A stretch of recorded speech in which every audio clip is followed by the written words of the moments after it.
Writing Program, and it's my great honor and privilege to introduce Ed White to you today for his talk entitled A Personal, Historical, and Tagmemic Look at Curricular Assessment Through Writing, from Multiple Choice Bubbles to E-Portfolios. I want to first of all thank, this talk is sponsored by the Thompson Writing Program and the Center for Instructional Technology, so thank you. And then I want to thank Jenny Syed, because she's our program coordinator for the TWP, and she has coordinated Ed's travels here as well as this whole event, so thank you so much. Ed White is a visiting scholar in English at the University of Arizona and professor emeritus of English at California State University, San Bernardino, where he served for extensive periods as English department chair and coordinator of the Upper Division University Writing Program. Statewide in California, he has been coordinator of the CSU Writing Skills Improvement Program, and for a decade was director of the English Equivalency Examination Program. He has written over 100 articles on writing and literature, and his 15th book is coming out next year. Nationally, he has directed the Consultant Evaluator Service of the Writing Program Administrators for 15 years, and he has been on the executive committee for 2 terms of the Conference on College Composition and Communication.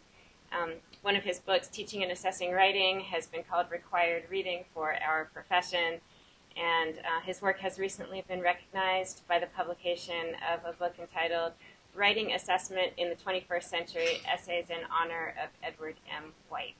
So I will turn it over to you, but thank you so much. Oh, I should say also the immediate reason that he is here is he has been consulting as our assessment expert on the English composition MOOC that has just wrapped up that we have taught. So he's lent some valuable expertise to that too, and he's here to lead our rating session for the next few days on that. So, thank you, Ed. Please join me in welcoming him. I don't like to talk behind a barrier, so I'm going to sort of perch here. And if you're in the back and I suddenly get quiet, you can't hear me, would you just sort of wave your hand about, and that will let me know that I have to project further or you have to come forward. Can you hear me in that back row? How about in that back corner? You can hear me. I'm going to watch you, because if I get, not very, I don't like using the microphone either for a relatively small group. So I'm going to watch to see you wave your hand, which means I got to talk louder. Okay? Okay. I was trying to decide whether I should do some prepared remarks before we start talking about these matters, or to talk extempore, and I decided that this whole issue that we're dealing with is so complicated, I'd better write down at least the outline of the concepts I want to work with. But I think the heart of what we're going to do is going to be your responses. Some of you, I think, have read some of what Denise has been circulating, and there'll be a multiple choice test, of course, at the end of the session to see if you have. But I thought I'd present this as a talk. It'll take me perhaps 20 minutes to present this talk, and then I'm eager to spend the whole rest of our time talking with you about the issues that I'll be bringing up. When I began working in the area of writing assessment in 1971, I'm looking around, that's before numbers of you here were born, a talk such as this one to such an audience would have been beyond imagining. Charged as I was that year by the other English department chairs in the then California State College system with finding out what was known among English faculty about writing assessment. I sought out scholars, advisors, consultants, even anyone mildly curious about it anywhere in the country. I wound up getting that appointment because I was the only English department chair in the room as we met to talk about some issues who had actually written anything in the field of writing. And since I had written a freshman composition textbook, I was designated as the assessment expert. although I knew nothing about it. It was a very odd expertness by appointment situation. I talked about this here. Well, I drew almost a total blank. There were a few college professors who had participated in an ETS advanced placement scoring as I had. My most recent participation was 2 years ago. I kept my hand in as an AP reader. And a few officers in professional organizations such as the Modern Language Association and National Council of Teachers of English, who had vague memories of someone somewhere who might know something about writing assessment. I diligently pursued all leads, but they led to what I later called the lateral passing movement. No one in the field of English confessed to first-hand knowledge about such matters, but they could name others who might, though when I reached them, they all denied the charge. I was left with 2 books from 1963, both of which tangentially dealt with writing assessment. Albert Kitzhofer's analysis of the writing program at Dartmouth College, based on an elaborate error count of student writing, and a national study of writing research by Richard Braddock, Richard Lloyd Jones, and Noel Shore, proclaiming that the field which would come to be known as rhetoric and composition was like chemistry as it was emerging from alchemy. That was in 1963 books. It would be 6 years before the first collection of essays on the subject emerged. Meanwhile, I was on my own, standing alone, almost wholly ignorant of a field whose complexity I hardly knew about, with my research skill tested only by my Harvard dissertation on theory of comedy as manifested in Jane Austen's novels. It's an odd situation to be in. Those who taught, I'm still asking you to think about what things were like some 40-odd years ago. Those who taught writing courses in American colleges and universities 40 years ago were usually literature professors with little or no interest in or understanding of rhetoric or writing pedagogy. Freshman English, as the required course was called, was generally an introduction to the study of literature, and the assumption behind the curriculum was that students would become acceptable college writers by reading and writing about literature. Classroom instruction focused on the reading of literature and served as a kind of introduction to the English major. Behind the scenes, that was seen as a major purpose of that required course by people in English, recruitment of majors. That did not go over very well with the rest of the university. Well, the same assumptions were made in the high schools, and there was just enough evidence that such a curriculum worked pretty well for the most talented and privileged students that few questioned it. Well, an increasing number of college students, as we moved into the 70s and the 80s, an increasing number of college students demonstrated little or no ability to write college papers. It was easy and customary to blame the previous teachers for low standards and to point out such students as not ready for college work. Assessment rested wholly in each teacher's hands and could be based on anything from spelling and grammar to intuitions about a student's inner life and potential creativity. Meanwhile, as the testing industry grew in size and importance, led by the College Board and the Educational Testing Service, new standards for assessment began to emerge. From the social sciences and from statistics, and new pressures for opening college education to new kinds of students began to appear throughout American society. Furthermore, these outside assessments had begun to affect college admissions through the College Board exams and the Advanced Placement Program, and later through the College Level Examination Program, that is CLEP, which I think for many of you in the group. The discipline of educational measurement sought to bring statistical authority and accountability into the individualistic and wide-ranging academic world of English teachers, which reacted, of course, with suspicion and hostility to a view of its work that appeared to be, and sometimes was, reductionist. That collision is still continuing in a variety of ways. But what is most remarkable about current research and practice in writing assessment is the assumption that educational measurement and writing instruction have become partners rather than opponents, that this shotgun marriage might last and perhaps even bear valuable progeny.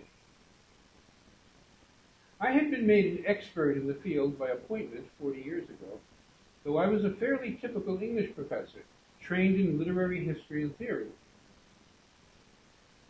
Rather rapidly, I had to earn some credentials in assessment and fast. The only way to do this, I realized quickly, was to try to bridge the large gap between the two worlds I have been describing, that of literature-oriented English teachers and that of statistically oriented measurement specialists. I won't repeat here the detailed story I told in an article I published in the journal College English in 2001, which you can pull up on your computer under College English. I called it The Origins of the Modern Era of Writing Assessment. But I see now that I did have three accidental attributes working in my favor. As a writer, I've always thought of myself primarily as a writer.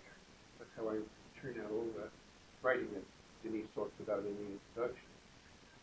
As a writer and teacher, I knew how complicated writing was, and so I had a deep suspicion of oversimplification. As an experienced English department chair, I knew how important genuine consultation with my peers and academic politics would be.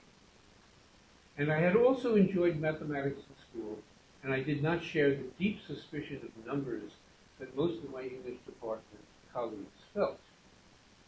In addition, now in semi-retirement, as I review my accidental leadership in a field for which I had no training, I've come to realize that almost everything I did emerged from two principles that seemed just common sense to me at the time, and that many of these same threads still occupy the many scholars now working in this area. First, the acknowledgement that writing is a complex ability developed over an extended period of time, essential to thought, learning, and I will include citizenship. And two, that writing assessment is much more than testing. It involves understanding writing pedagogy, writing curricula, writing outcomes, and data management. It necessarily involves more than one discipline. And I'm glad to hear that many of you are from different disciplines in the university. Now, I want to say a little bit about the complexity and importance of writing, because that is fundamental to its measurement. That is, we're talking in technical terms about the construct that we measure when we measure writing. Writing is such a complex endeavor that it should be no surprise that conflicting definitions of college writing are common. And see, for example, the 2 volumes published recently by the National Council of Teachers of English entitled, What is College Level Writing? And they were published in 2006 and 2010. And if you are involved in the measurement of writing, this attempt at defining the construct is really very, very interesting. They're compilations of essays by various people looking at this issue and trying to define what is so difficult to define. The book coming out next year, by the way, that I've done with 2 other colleagues, is a new attempt to try to lock in what we mean when we talk about the measurement of writing programs. The subtitle of the book, at least at this point, the publisher may have other thoughts about it, is a quote from Hamlet, very like a whale, which comes from the moment when Hamlet is talking with Polonius, who's a little toady in the governors, and so they're talking about the cloud formations, and Hamlet is ribbing Polonius about his toadiness, and he turns to Polonius and says that a cloud looks just like a serpent, doesn't it? Polonius says, yes, my lord, yes. I'm paraphrasing Shakespeare. Yes, indeed it is a serpent. And Hamlet says, no, come to think of it, not really like a serpent, it's more like a boar. And Polonius says, indeed, my lord, it is a boar. And Hamlet says, the third time, he says to Polonius, something like, on the other hand, it looks like a whale. Wouldn't you think so? And Polonius said, oh yes, my lord, very like a whale. And of course the point is, Polonius is not English toady, but the perceptions of reality do shift depending on who's looking at it and what you're looking for. So I have that as my title of this book on assessing writing programs, because writing programs are indeed very like a whale. You have to define what you're talking about. But that's in the future. The book will be out next year, published by Utah State University Press. In any event, different definitions of writing in college lead to different pedagogies, and in turn give birth to different ways of assessing the effectiveness of the writing instruction. Right? As long as these differences were neither discussed nor seen as important, I'm reflecting on the 60s and 70s, as long as they were felt to be not important, everyone involved with student writing in college could go about their work in relative isolation, comfortable with their own practices. But the collision of measurement specialists and their claims to represent the outcomes of instruction, driven by accountability demands that led 2/3 of the states to mandate post-secondary assessment by 1989, brought the vague and sometimes contradictory claims and goals of college writing programs into the open.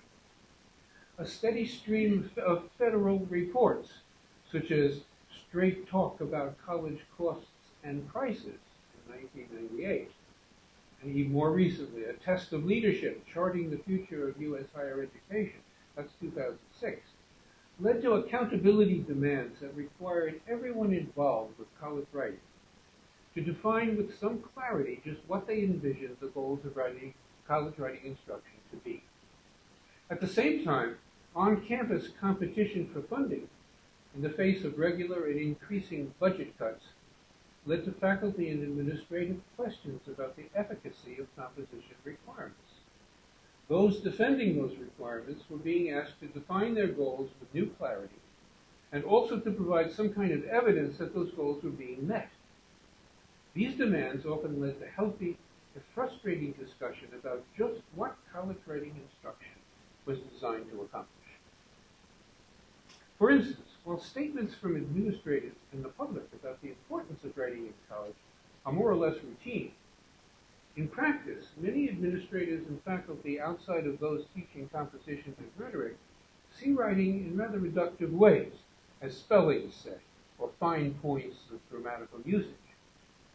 Thus, it is common to find writing assessments ignoring such matters as organization of ideas, use of evidence to support arguments, clarity and originality of thought, a sense of style, and other sophisticated matters that have concerned teachers since the ancient Pericles.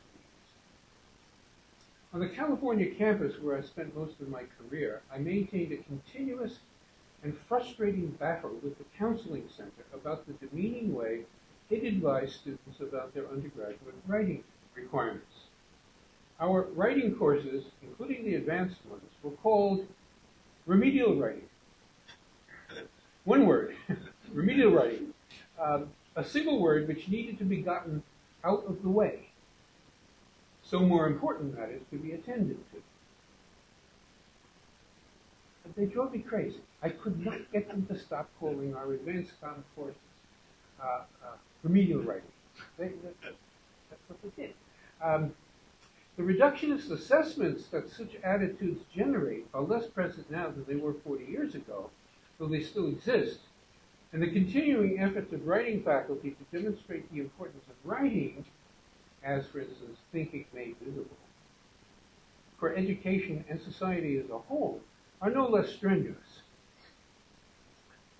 Those of us most dedicated to the discipline of rhetoric and composition, as it is now called, and it even has now its own code series from the classification of instructional programs implemented by the National Center for Education and Statistics, a great moment in the development of a new discipline that happened, are ever ready to remind our colleagues that Thomas Jefferson was most proud, much more proud than being president, was most proud of founding the University of Virginia, and argued that since democracy derived its legitimacy from the consent of the governed, that advanced literacy was crucial, because an uninformed consent was no consent at all.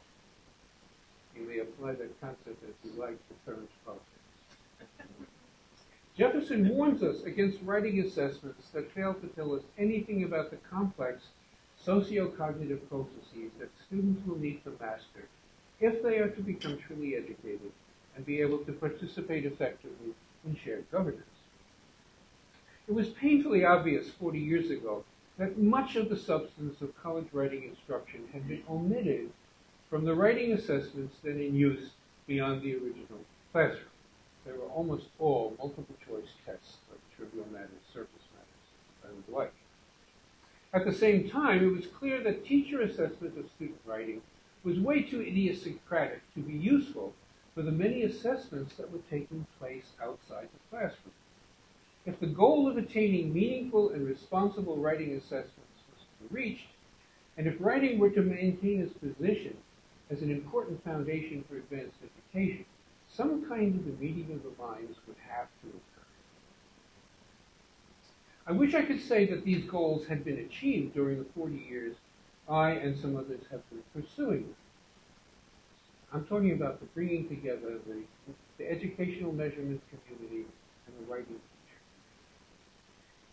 Certainly, some progress has been made, and much evidence of that progress appears in the evaluation design in the MOOC that Denise and her team have been teaching this year.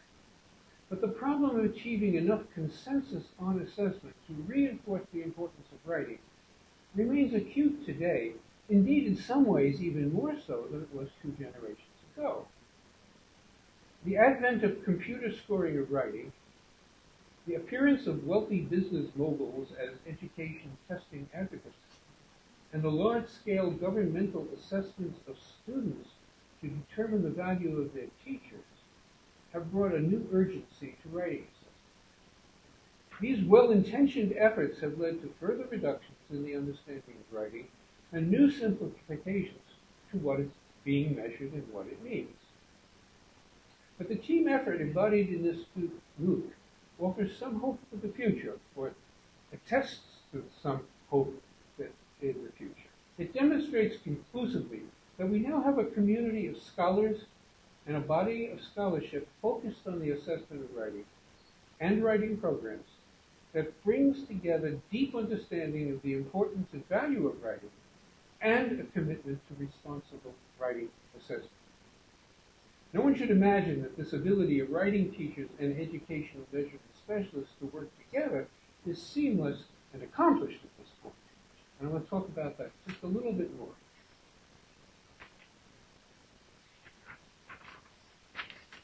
The gulf between the worlds of those who administer and teach writing in American colleges and universities and of those in the American measurement community illustrates what C.P. Snow described as the 2 cultures in 1961.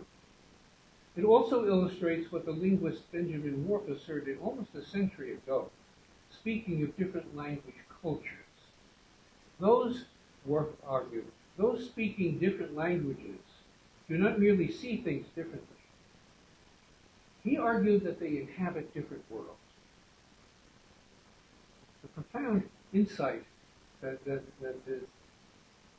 been resonating in the linguistic and the language community for 100 years, attacked as the Warp-Sapir theory, that language determines what you see, and attacked as a simplification of observation in relation to reality.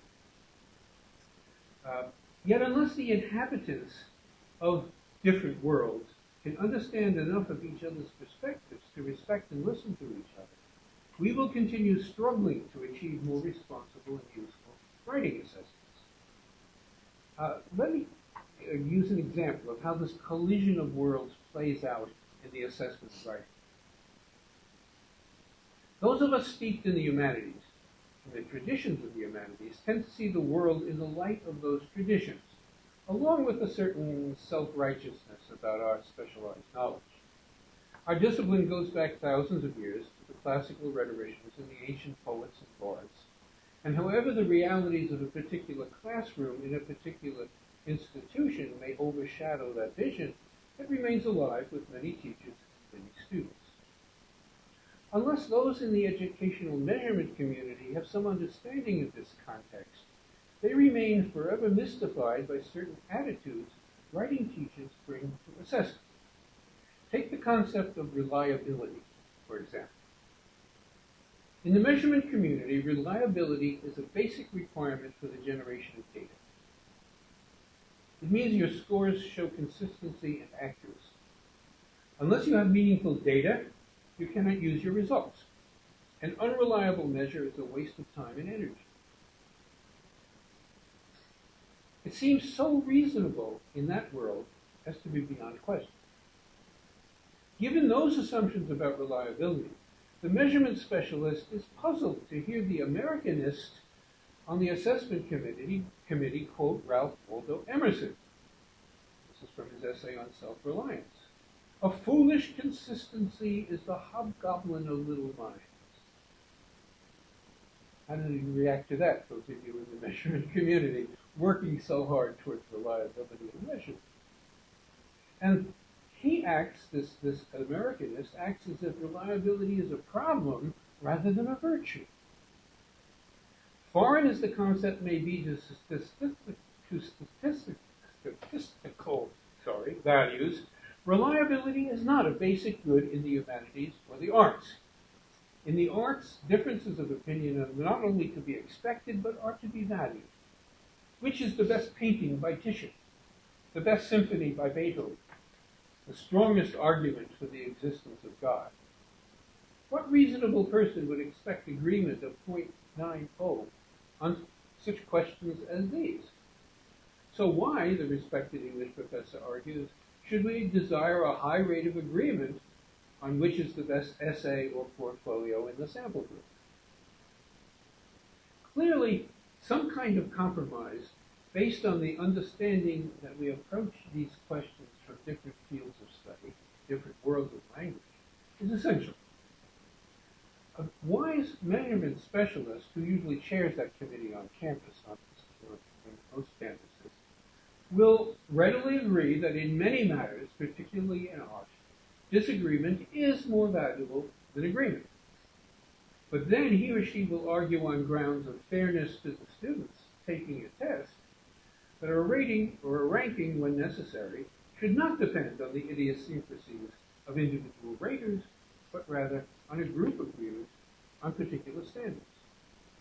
And perhaps the assessment specialist might even attempt to make the case that if the raters cannot agree on common standards, they need to seek an assessment device will be demonstrably more fair to the students.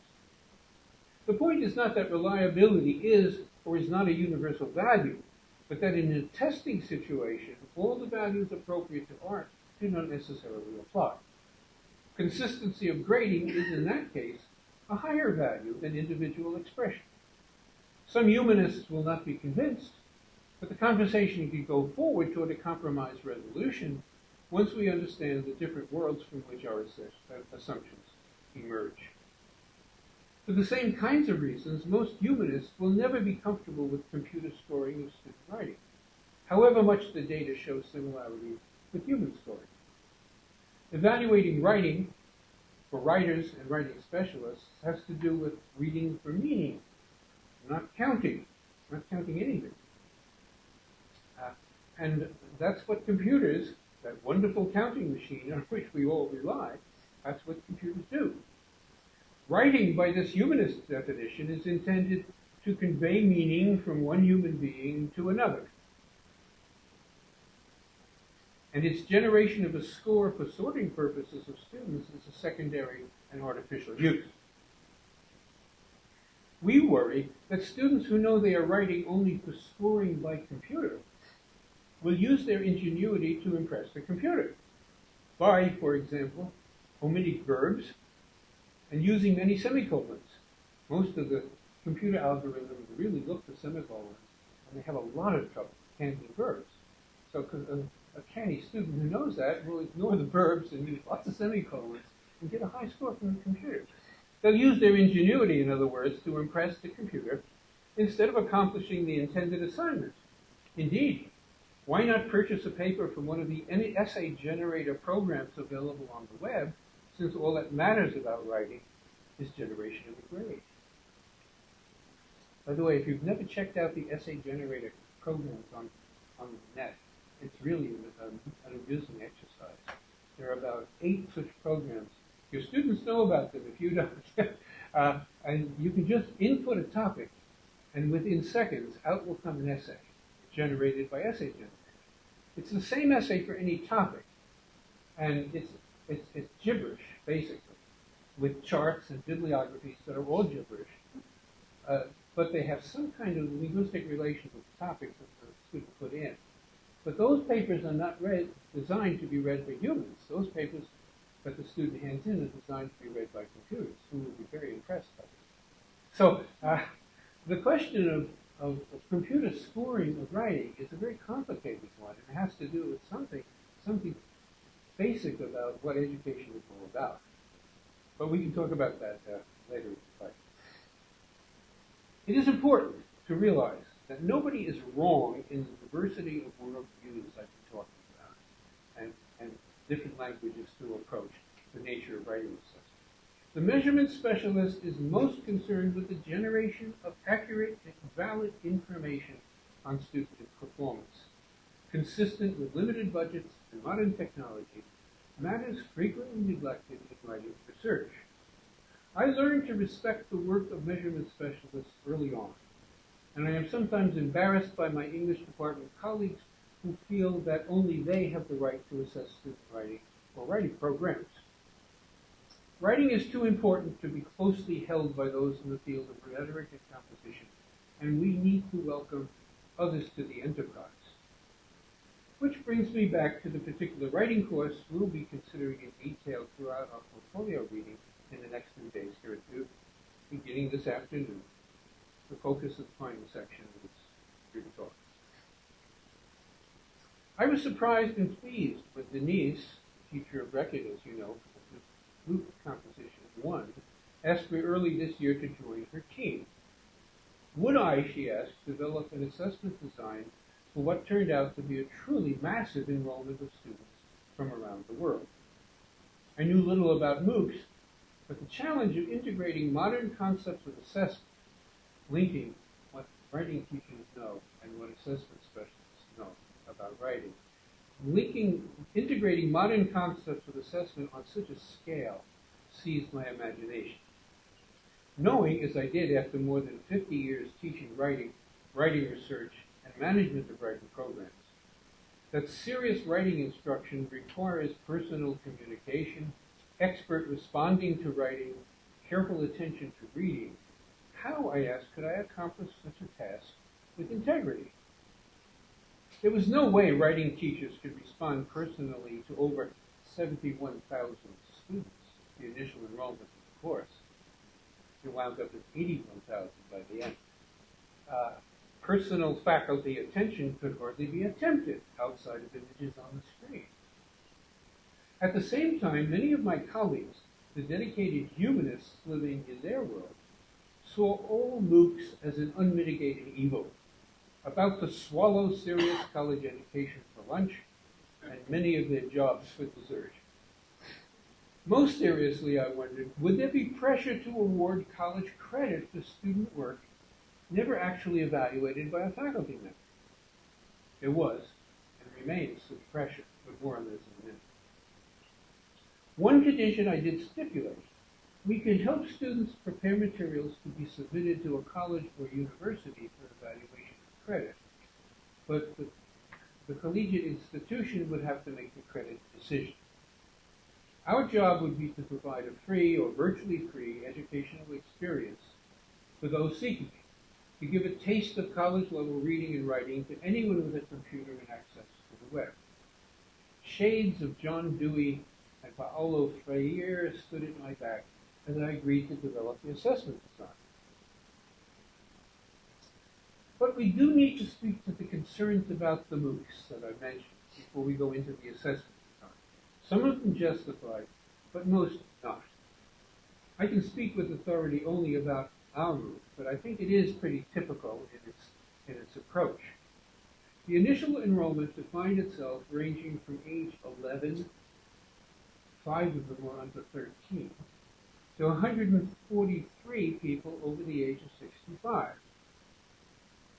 77% of them were using English as a second language.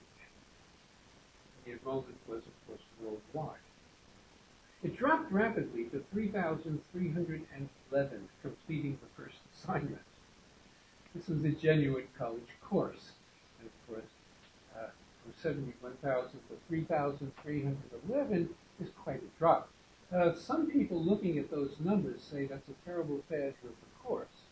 I don't think you should see it that way. It seems to me to be a perfectly reasonable reaction to this worldwide enrollment for all kinds of reasons, and Denise has records of, records of what the reasons for enrolling are. But that 3,311 complete the first unit, which calls for careful reading and careful writing and so on, is in a measure the success of the course. That is a real college level work. And so I don't agree with those who say a big drop like that is necessarily a sign of something seriously wrong. In any event, the enrollment of those actually doing the advanced college work that was called for kept dropping until at the very end there was, I got the number here,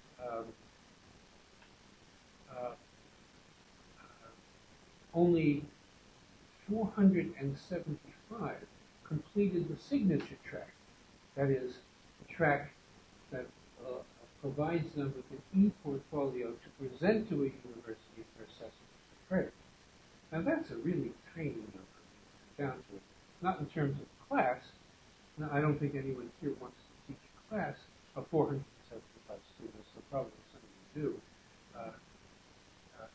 But the people who went all the way through, completed most or all of the work, and paid the huge sum of $39 to be on the signature track, wound up with that letter of completion that needed to be sent out. So the fears in the college community that MOOCs are going to destroy college education are completely unfounded by the results. The huge enrollment in the MOOCs, and the other MOOCs in the competition had similar increases. The huge initial enrollment, I think, is testimony to the worldwide hunger to learn English, to see what college English requires, to see what college reading looks like, and to see what college writing is all about. That hunger is out there, and MOOCs meet that in a way that is much more like adult education or traditional community education than it is like a credit-bearing college course, which always involves faculty evaluation. So I think that the great hostility that has been evoked in English departments particularly, which see MOOCs great fear and paranoia, I think that's way overinflated. Our MOOCs certainly, and the other MOOCs I've looked at, do not make claims for college course equivalence. If you compare what MOOCs offer in that regard, they are likely to have much less effect than the College Board programs of advanced placement and CLEP, College Level Equivalency Program. The advanced placement program this year sent for evaluation 479,000 student exams to the advanced placement reading section that is held in Louisville. That will be held in Louisville. No, it was held last week in Louisville. I didn't do it this year. But 479,000 people take the AP courses and take the AP exam. And the number that gets scored 3, 4, or 5 on the AP exam enter various universities around the country applying for college credit for those exams. If you compare that to 475 completing the signature track of the MOOC, the effect on college curriculum and college enrollment is negligible. So I tried to convince my English colleagues that the MOOCs are not out to destroy the university or their jobs. But there is a potential threat in the MOOCs that remains there to be worried about. And I think we all need to be aware of that as well. It is already clear from actions taken in legislative committees in California, Florida, and you were telling me, Denise, about one other state? I thought there was a third state that had legislation. Which state? I thought it was Maryland, maybe. But Maybe Maryland. Yes, you're nodding, yes, okay. Their legislators have noticed MOOC. After all, MOOCs have had front page stories in the New York Times, so you don't ignore them anymore. But what the legislatures are doing is really scary. You can see in the legislative committees, and none of these efforts have gotten out of committee in these states, but they still remain in committee, that they see MOOCs as ways to further lessen state support for education and to debase college education through even more budget cuts than they have already made. These efforts are based on a vision of MOOCs as offering college credit on the cheap, without paying for faculty, buildings, faculty research, or anything that approaches conversation and classroom interaction. And the legislatures, at least certain elements in these legislatures, see this as great savings in cost. Most of the faculty offering MOOCs in writing at present have a different vision, based on models of education rather than offshore business production. But it is possible that the other model might prevail. And it is up to everyone involved with education to protect the enlarged view of education that's embodied by faculty-student interaction and faculty research from such an impoverishment of the concept of a university degree.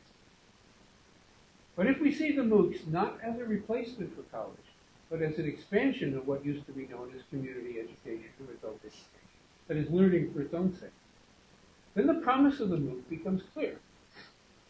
The immense numbers of people of all ages and from many countries who sign up for these courses, as I said, is clear evidence of a widespread international hunger for learning. The entrepreneurs who began edX and Coursera recognized this by insisting that only what they called high-prestige universities offer MOOCs and requiring systematic and careful evaluation of the quality of the courses. At the same time, they are not above looking for a return on their investment. And the only currency we have in the academic community, the only currency we have to offer in business terms is college credit for evaluation. I foresee some very sharp conflict between those of us trying to defend that currency against debasement as we offer college-level work without college credit. That's a real issue for us to deal with in the future. But that brings us back to assessment, which is my closing. It is more in the European tradition than the American one to value performance assessment above seat time. But we nonetheless do remain committed to asking more of students than spending time in class and fulfilling the machinery of requirements, whatever their attention to the material and however low the quality of the work they submit. In campus courses, we do trust, more or less, the professor to monitor the quality of student performance, since we expect that professor to know that students and uphold the standard of his own field. But with thousands, nay, tens and hundreds of thousands of students in one course, such monitoring is impossible.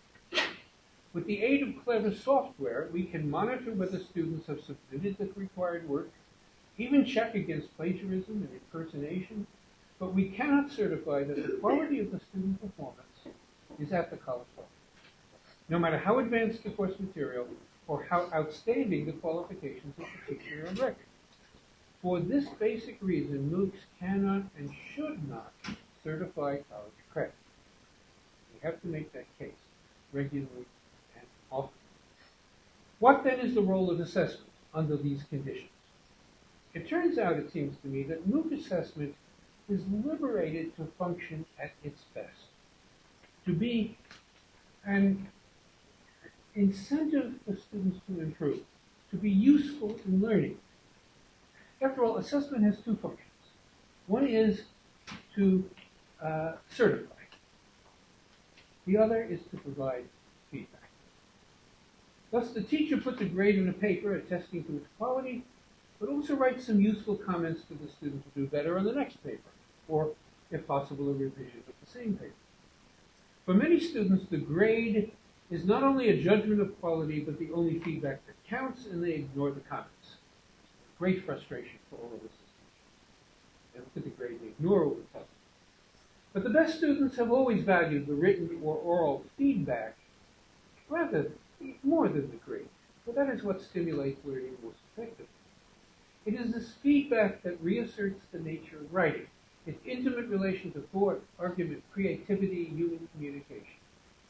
MOOC assessment, which is liberated from grading for certification, can concentrate on feedback, lots of feedback, and hence be a powerful learning tool.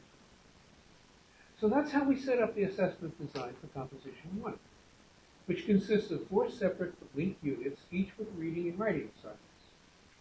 The field of rhetoric and composition has developed consistent learning theory about how to help students improve as writers. That begins with well-constructed reading and writing assignments, continues with peer group responses to early drafts, leading to revision, constructive evaluation of later drafts. That is, we're always fighting against the student belief that writing should be done the night before the paper is due and handed in as real writing. That writing consists of revision and read. That's the constant struggle in the teaching of writing. So we built that issue into the MOOC assessment design. Thus, on the first due date for Unit 1, the student submits the required essay to a specific website. The computer picks at random 4 other students to be the first peer responders and sends that essay out to them. Their responses, following a set of directions keyed to the assignment, are returned by computer, stored, and sent to the original writer, who now needs to write a revision, along with a separate note on how the peer responses helped or not to improve the writing. The computer then sends the revision to 4 new students to grade on a highly structured 6-point scale. Their consensus grade becomes the grade for Unit 1. Every student writer thus is responding to and evaluating other students' work, even as he or she is receiving feedback from 8 other students about his or her own writing. At every stage, students are required to write short think pieces about how responding to the writing of other students also affects their own progress. This assessment process reverses the usual class assessment, putting the emphasis strongly on feedback, with the grade of dubious authority coming at the end. The software gives each student an opportunity to put all the writing of the course, the drafts, the revisions, the responses to the writing of others, the reflected notes on the writing process, and, oh yes, the grades awarded by fellow students in a single document, an e-portfolio to be saved and treasured, even perhaps to be presented to a faculty committee on some campus, which may perhaps award college credit. Few MOOCs at this very early stage in their development have such an elaborate assessment design. I think no one else has it, right? Denise? Okay. Probably not. Probably not. But a writing course without student-faculty personal communication requires no less. Thus, these MOOCs present both a threat and a promise to American higher education. The promise of the MOOC is to widen educational access, introduce college-level reading and writing to those seeking it, and provide a community of readers and writers for those eager to learn. The threat of the MOOC is to debase the quality of a university education by providing cheap and easy credits and even degrees using superficial criteria without faculty evaluation, student-faculty interaction, or even the experience of an academic environment. It is up to all of us to preserve the promise and defeat the threat. Okay, the half-century personal journey I use as a frame for this talk is an adventurous and rewarding one, unexpectedly leading me to this room here at Tagmemic. I've touched on a number of topics and subtopics, all centered on issues of concern to the assessment of writing. I close with appreciation for the opportunity to talk with you about these matters, personal, historical, and professional, and with the hope that you will use the time we have left for conversation about it. Thank you.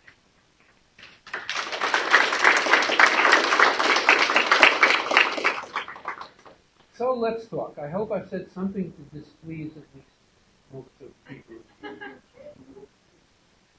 Yeah, go ahead. So you saw what happened in the course that you were studying. One, you saw the students' comments about other students' writing. What did you make of it? I'll let Denise answer that question. You saw a lot more than I did. Sure. So I think that, well, first I should say that parts of it were uneven. So some peers responded differently than other peers, but I contributed writing. I had a pseudonym, so I was a student in my course also, and the feedback that I got from the peers, and they didn't know that it was me, right? They thought it was just another person in the course, was really helpful. Like, it was really on target. So I got four peers reviewing a draft, and one person didn't review at all, but the three reviewers who did review really said very meaningful things for me. And then on the grading, I got not only the grade, but we had asked the peers to comment kind of qualitatively on the essay too, and so that was helpful. And the vibe I got from the forums was that for a certain number of students, they got very helpful feedback, and yet there were also students who expressed discontent with the feedback that they got from some of their peers, either that it was not focused on what they thought was important, or it didn't adhere to the rubric that we had asked people to follow, or there were a lot of questions about the non-native speakers of English and native speakers of English, and whether those two groups of people should or should not be giving feedback to one another, and how that kind of worked. So I guess the short answer is it was mixed. However, I felt hopeful that that some real peer response was happening, and that was exciting. Everybody got 8 responses, and surely some of them were useful and some of them were not. There's a theory of crowdsourcing that lay behind this way of proceeding. That is, you've seen that the theory is that a crowd judgment is often more accurate than an expert judgment. It's a theory. It's been tested in politics. When they tried to predict the election, the crowd source seemed to be better than the expert source in making predictions. And they use it in the stock market. They use a lot of crowd source theory in predicting the stock market. So this is a theory that somehow collective wisdom has some important features that have been neglected. So we drew a little bit on that theory, so we've been using peer responses in the teaching of writing for decades. But what writers want is feedback. And even bad feedback, Holly would like to say, is better than no feedback at all. Yeah, go ahead. To follow up on that question, I'm curious in the sense, so you were a student in your own class, so then you as a student in the class were also providing feedback to the same people who were providing feedback to you. So what did they say about the feedback you were providing? I don't know what they had to say about that, because I have no way, the platform right now doesn't allow the person who receives the feedback to communicate directly with his or her reviewers. But you as an instructor in the course then couldn't see the feedback that you were getting from the other reviewers? I could see the feedback that I was getting as my student, yeah. So There was nowhere to respond to your responding. It's all anonymous. That's not really a bad thing, because my experience with student peer groups is that you ask the student to, say there's four students sitting in a circle. Student 1 reads his paper aloud and then gets comments in some form. gets comments from the others. And what student one tends to do is become very defensive. You said I didn't have an original idea. How could you say that? And in this way, what you try to do in those student peer groups is force the student who is getting the responses to shut up and listen. And of course, all of you can do this in your teaching. To get the student to pay attention to a response is really pretty hard.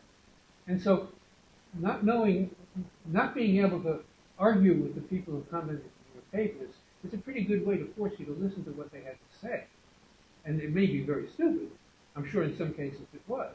But at least you have to hear it. You can't just immediately rebut it. And so it's not all bad that you can't do that reverse movement. I suppose it could be set up so you could, but I'm not sure it would really be useful. Yeah, go ahead. I wonder if I was offered, and I wonder if it I can't hear you. I'm sorry. I was wondering if it helped that the students knew to some extent that there wasn't a grade awarded by a teacher somewhere. Because what it sounds like from these questions about how the quality of feedback, it really doesn't sound like the quality of feedback varies very much from what we see in our traditional classrooms anyway. Sometimes it's good, sometimes it's bad. But what happens in our traditional classrooms where there is that grade, not always all at the very end, but kind of happen very closely. We know that the teacher ultimately is going to sum it grade the students see peer responses to this work, and if you ask them to reflect on what they got out of peer response, they say, well, it was okay, but I really got more out of what my teacher made. So if I look at the draft of my students' work, what they'll do is they'll say, I looked at what you said first, and then I maybe thought about what my peers said, but they really only look to see the corroboration, I think.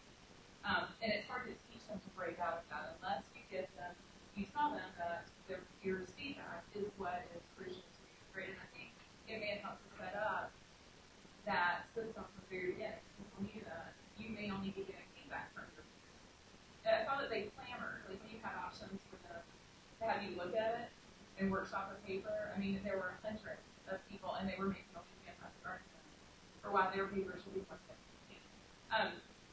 But I think that was really interesting, and I also think that your questions that you gave to guide the feedback were critical. They were fantastic questions that the students were asked to provide feedback. They weren't having to figure out what they should say. So the questions really guided them through it, and as a teacher, pretending to be a student and giving feedback on other people's papers, I even found this questions really helpful because it helped me focus on the other end. To say I'm not taking off teacher hat, that I'm a student now, and I need to know what I can focus on, so that I'm not giving them feedback like I would. Yeah, that's the kind of thing I meant when I said that MOOC liberates assessment to do its most positive kind of work, and really downplays the negative aspect of sorting and grading people, which is necessary in all kinds of bureaucratic ways, but really interferes in some ways. Not every way, but interferes in a lot of ways with the student getting and using feedback. So, I appreciate what you say. Yes, go ahead. So if you were student on the legislative stuff, what piece of evidence or what did you give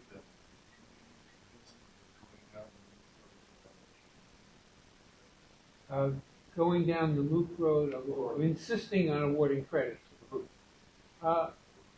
That we have never in this country given credit, at least theoretically, never given credit simply for somebody sitting in class and going through seat time without evaluation. That without evaluation you reduce the meaning of learning, not necessarily the meaning of learning, but you reduce the meaning of our currency. And I would use that parallel of debasing the currency, printing money endlessly, and through your dollar is worth 10 cents. Here, you give away credits to people who may be performing at the third grade level. There's no way to know, and maybe that kind of debaseness doesn't look as serious to you legislators as it does to us. But You don't want to debase the currency in academia, and you want to debase the currency in financial. I would try to make that argument. Does that make sense to you? It makes sense to me, but they don't seem to go into that construct based on currency. So I don't think it's a strong argument. Well, I tried to convince the provost of my university, University of Arizona, and I failed to do so. He insists that if, no matter what we say, they are finally going to have to give college credit for MOOCs, and they're going to be forced to do it. And my argument to him is stop avoiding your own responsibility. You are responsible for giving college credits, and you don't want to cede that to anybody. You don't want to receive it to business. You don't want to receive, give that away, and don't avoid your responsibility. And I think that's the argument you have to make with the academic. Keep that responsibility here. We determine what a passing grade in Math 203 is. The legislature cannot do this, and certainly not the middle.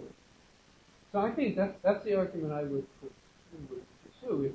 I've testified before legislative committees in California, and it's an extraordinarily discouraging experience. Talk about not listening. No matter what you say, they have their own agenda, and they use you, whatever you say, as a way of pursuing their agenda. It's really hard to get a legislature to listen. So I don't have great confidence in my own persuasive powers. I was really a very bad witness. But you have to use other levers to get their attention. I was not to do that. But the issue is there, and I think we really need to be aware of it. Go ahead. Yeah, it seems almost there's two contradictory arguments happening at the same time.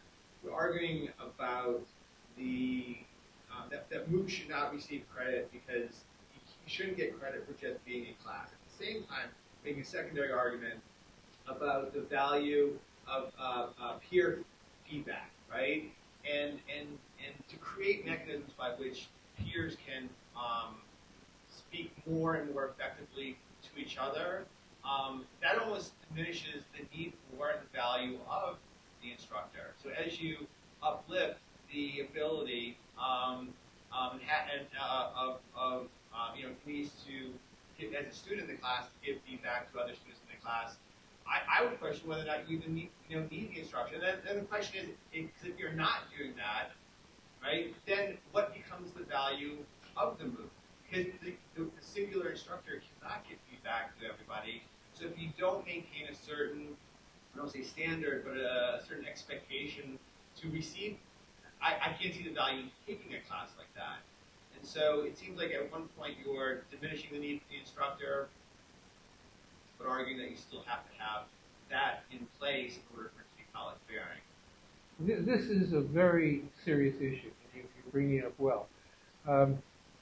Is there a real difference between crowdsourcing judgment and expert judgment? I don't know of very serious research that has gone on in this area. We are going to give some expert reading of portfolios in the next few days. And one of the things we'll be noticing is the crowdsourced judgments there, the kind of things Denise was talking about. And we'll get a better reading on that. I don't know if we'll come up with any kind of definitive data, though we're going to work very carefully to prepare a lot of readings. So we're going to have some data coming out of the study that we begin this afternoon at 2 o'clock, 1 o'clock? 1 o'clock. 1 o'clock. We're going to try to look at that very question, because it assumes that is what I've been saying, assumes that expert judgment is a special kind of credentialing. And you do this in your classes. I mean, you give the final grade, and you're not willing to say, I'm going to give away my right to anybody to give my students the final grade in my expert judgment.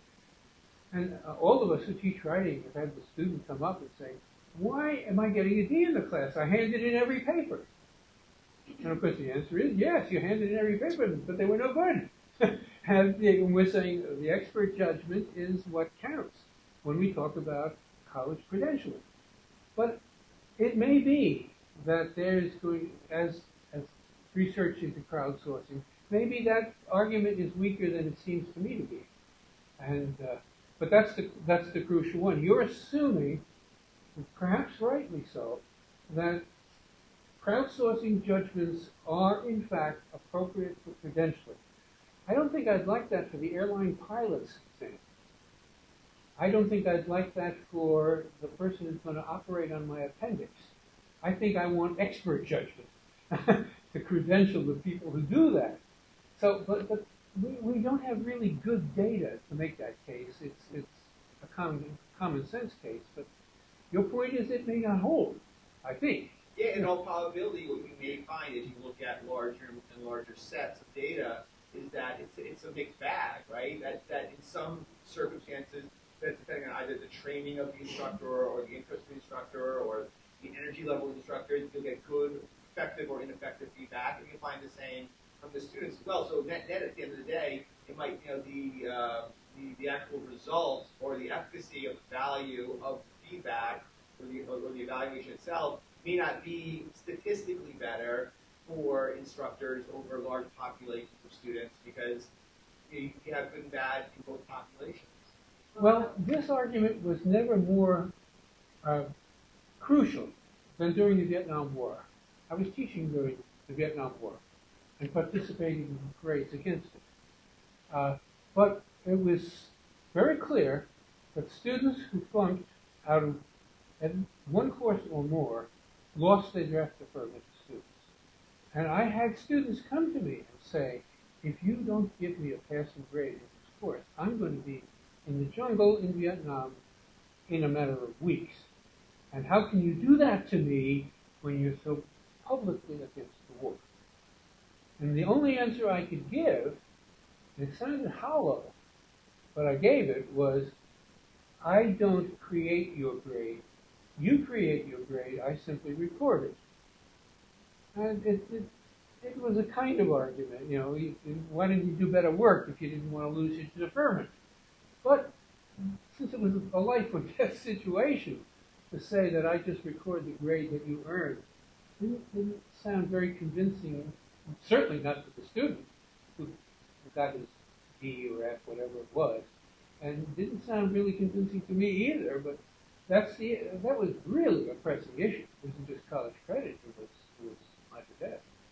And I don't know that issue has ever been resolved. It may be, that's an issue that the MOOCs are going to force serious research to occur.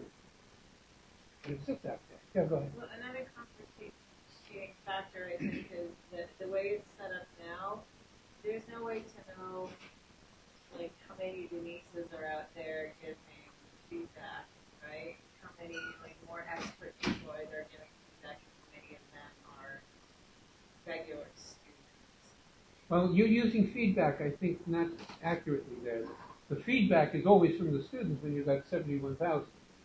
That's only tangentially. You're talking about the assessment. That how many of the Denises are there requiring students to do this kind of assessment, requiring this kind of work as part of the assessment procedure, and finally offering a letter of completion or completion with distinction. I was thinking about both, actually, the feedback and the assessment of the grades. We've had at least a couple of, I'm sure there were a few teachers taking this course, right? So I'm just saying it would be hard to compare to study that without knowing that factor. Yeah, except crowdsource glories in the fact they don't know. It's just a bunch of people. And who was it? It was Gore Vidal. When Gore Vidal ran for governor of California, he made the argument that he'd rather the legislature be composed of random names taken from a phone book than the people who got elected to office. They'd be wiser. So the theory of crowdsourcing is very much, a bunch of people, random people, have a kind of collective wisdom. And that may or may not be true. Some social scientists should do research in this kind of thing that would be convincing. That's what a jury is. Pardon? That's what a jury is. Yeah, a jury is a crowdsourced judgment. We believe in juries rather than judges. That's a good point. I wanted to say we're almost out of time. We have the room for a long time. You're welcome to stay, but I wanted to pause pause for a second to thank Ed for talking with us. Thank you all for attending. And talking to